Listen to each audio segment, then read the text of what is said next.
welcome to another session of our talk shows brought to you by Teen Care Movement, in short TCM. We advocate, mobilize, and sensitize teenagers. And today we'll be discussing child right violation as our topic, which is presently taking a majestic walk in our society. I'm your very own presenter, Amadou Babagale Jalo, and with me today in the studio, I have these amazing guys with me to discuss. So, guys, introduce yourself and say hello to viewers out there. Hello, my name is Saidu Barry. Hello viewers, I am Asita Jalo. Hello, I'm Dennis Johnson. Salam, my name is Fatma Tazara Jara. Thank you very much, and I'm very happy and excited to have you guys with me today in the studio. You're welcome. Depriving someone of his or her right and liberty is equivalent to denying the person life. Not to talk about you denying a person or violating a child's right. It is like you taking away the beauty and enjoyment of childhood from them. Child right violation is our topic for discussion today, and don't forget the program is brought to you by TCM. What is child right? And I know you might be wondering what we meant by that. Let me take you, Aisata Jalo. What is child right? Child rights, they are subsets of human rights, particularly when someone is being violated his rights, or maybe the right to special care and attention. So, Dennis, what is child right? And I know you want to add something to what Sata has just said. Okay, child rights are also known as human rights. It's the way we treat kids with equality, Yeah.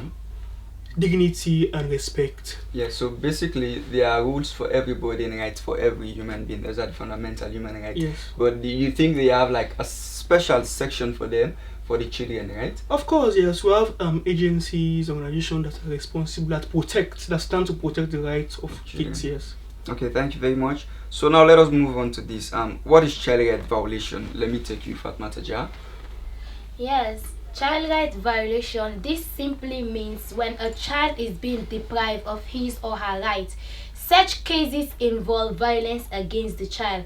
And let's not forget another sector, that's disability. Some kids with disability are being abandoned because they are considered to be disabled. Yeah. It doesn't matter. As a parent, you should care for all your kids, regardless their situation. So you're saying you discriminating the child and depriving the child of certain liberties. It is what we meant by child right violation. Yes, sure.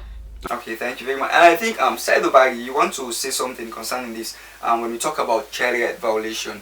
Yeah, basically, child rights violation is definitely what my colleague has already said. I think makes sense. Child rights violation is an institution wherein what parents or guardians of these kids, or maybe the government in some ways, violate the rights of what their kids. For example, we are in this current pandemic. Yeah. The government is violating our rights. Yeah. For example, we should be having access to education by now. But so many of us, we are now sitting at home. We are not having any internet connectivity. We are in what our rights have been violated in that way. Another way, when they want to enforce these laws, these restrictions, they are restricting people.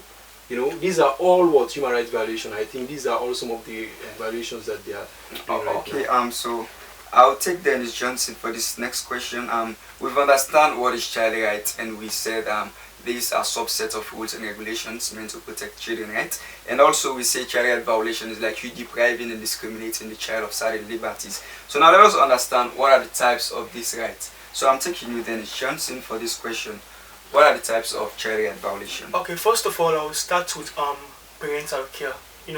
Because the parents are the first people in our lives. Yeah. So under the parental care, I think we should talk about the right to shelter, food, clothing. Yeah. And I think that's a big problem around the world. Most kids are deprived of these basic amenities. And also another vital right to education. It's very important because by giving the child that right, I think it will help to groom the child better. Yeah. And also freedom of speech.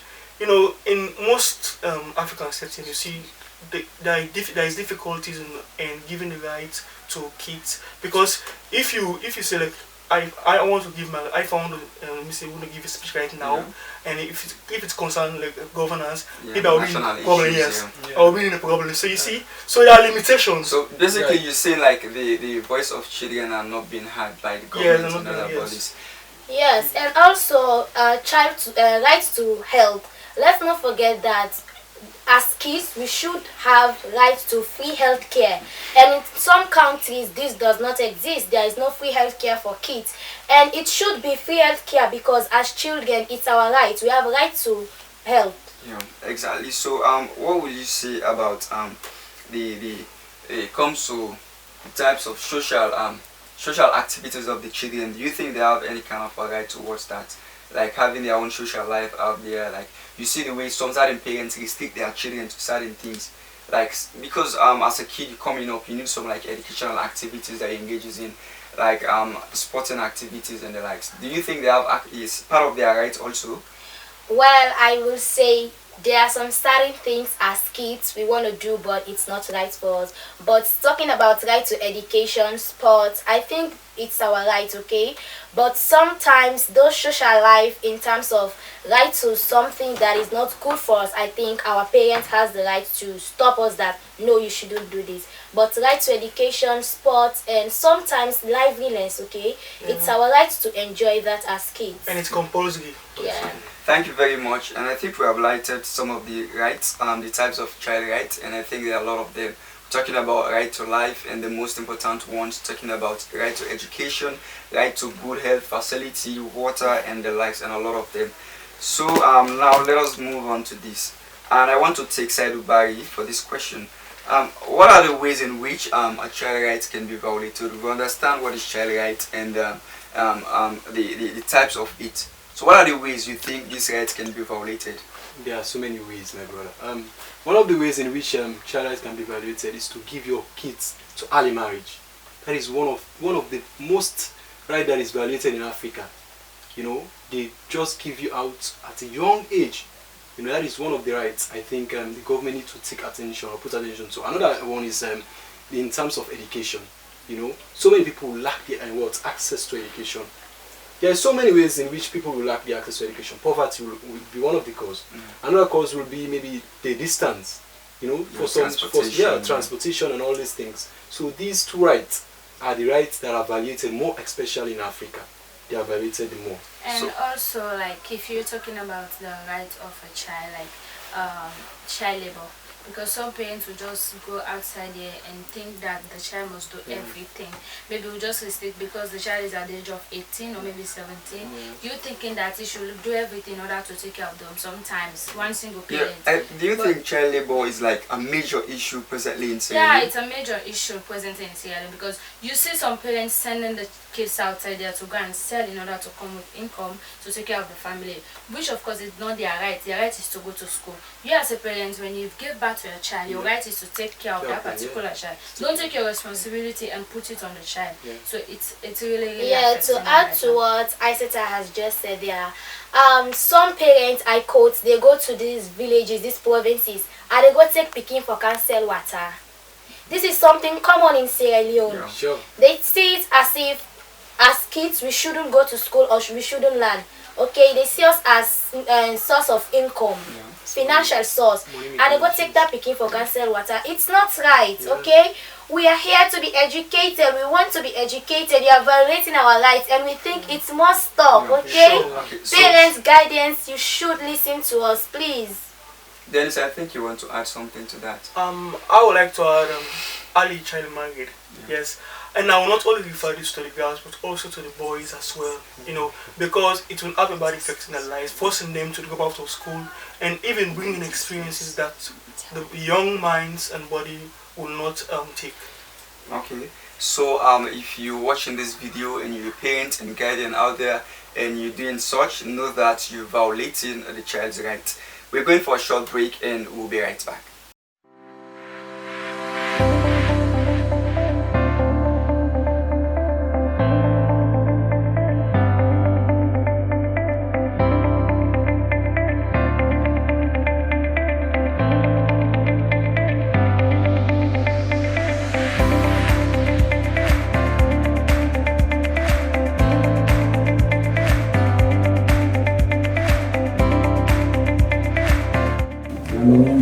Williams, I'm the person who is bring up the initiative with Teens Care Movement.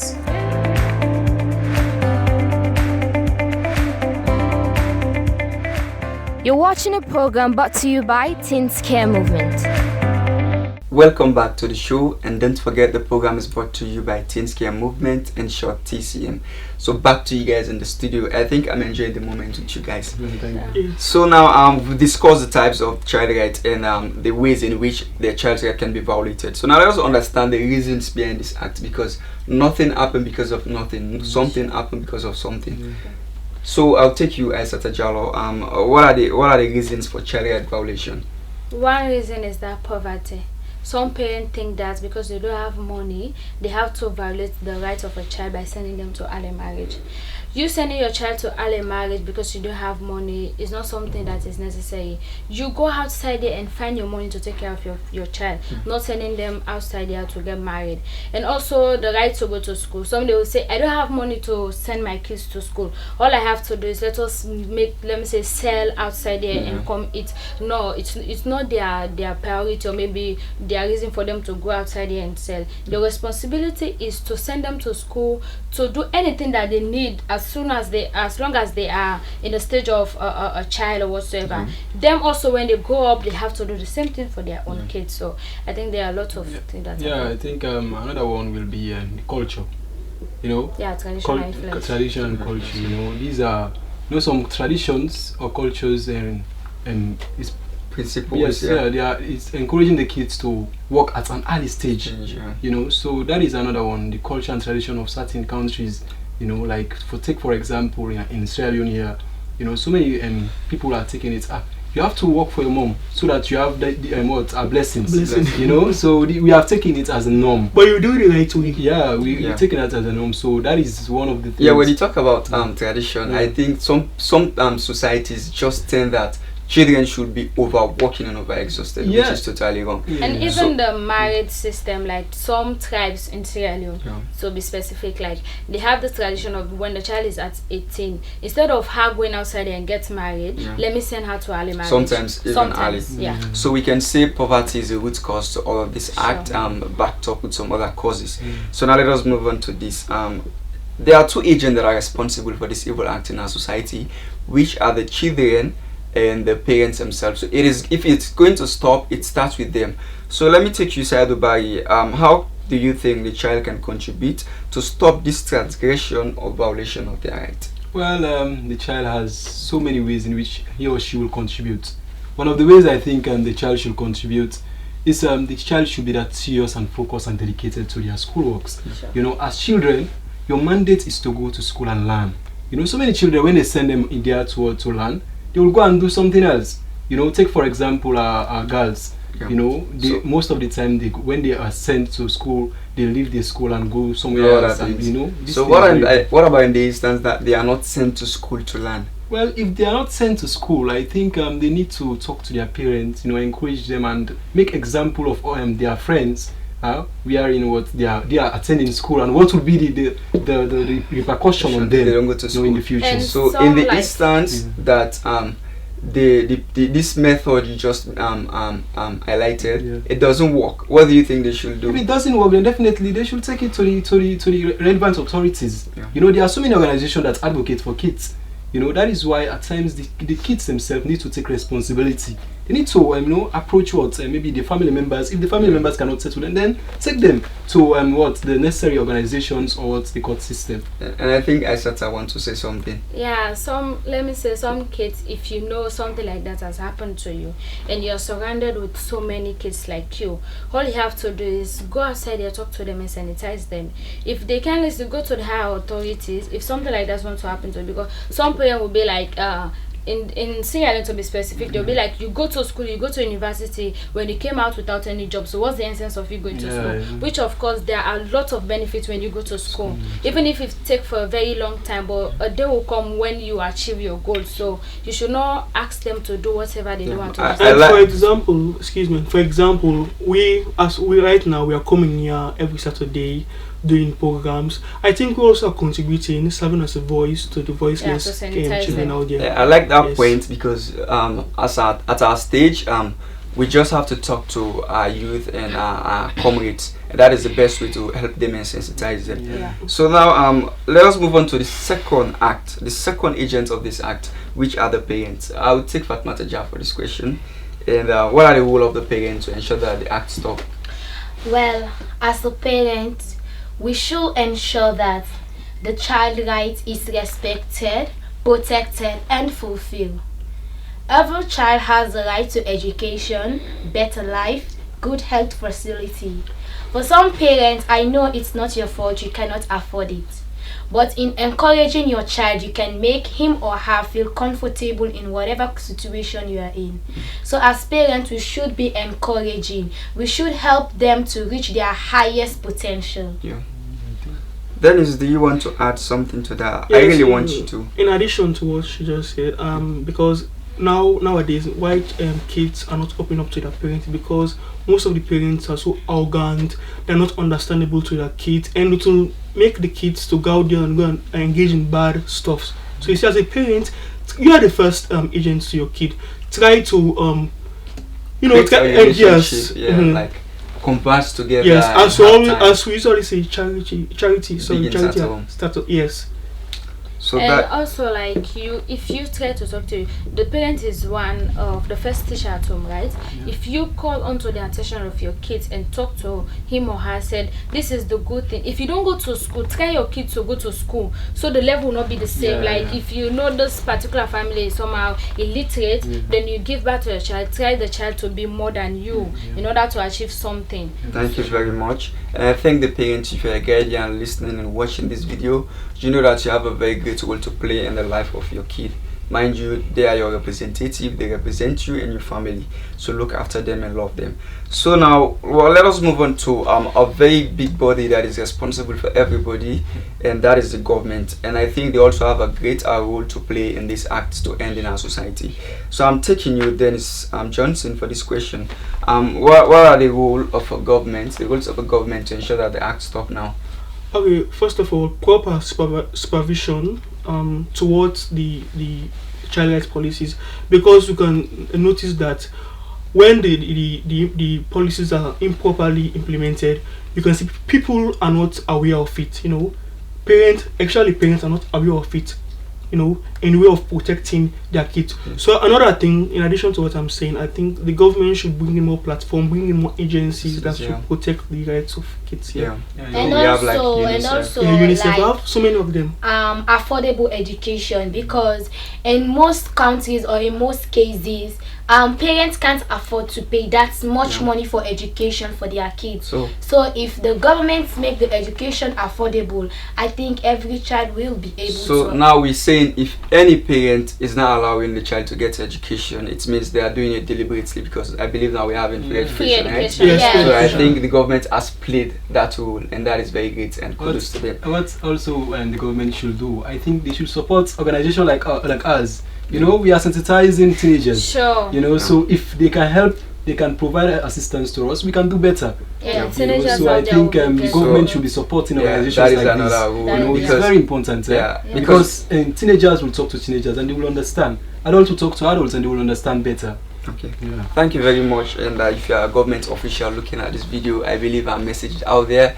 We can help you by you supporting us, because we're doing this. Sometimes we know you're burdened and you don't have the time and the things to do all this, and now we're sensitizing our comrades to help them aware of their rights and try to fight these violations. So now I'm going back to you guys for your last words to guardians and teenagers and kids out there, and I'll take the handsome guy from my right hand side, and that is Dubai. What are your last words? Well, basically, I would want to end by still admonishing our government, to be supporting organizations like us. We are trying our best. We are constrained with some things. We are pleading with organizations or other organization that loves to see kids grow.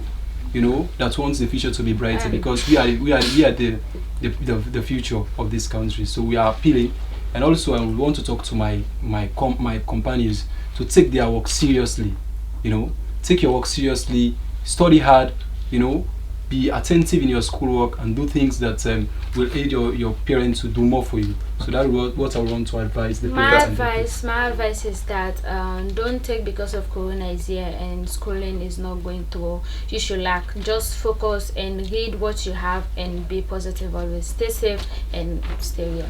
Thank you. So Dennis, what are your last Yes, words? I will firstly give my advice to the government that they should pay more attention to youth that are contributing good to nationwide development. For example, like this organization, we have this group is contributing a lot in terms of educating kids out there, and also to the parents and guardians.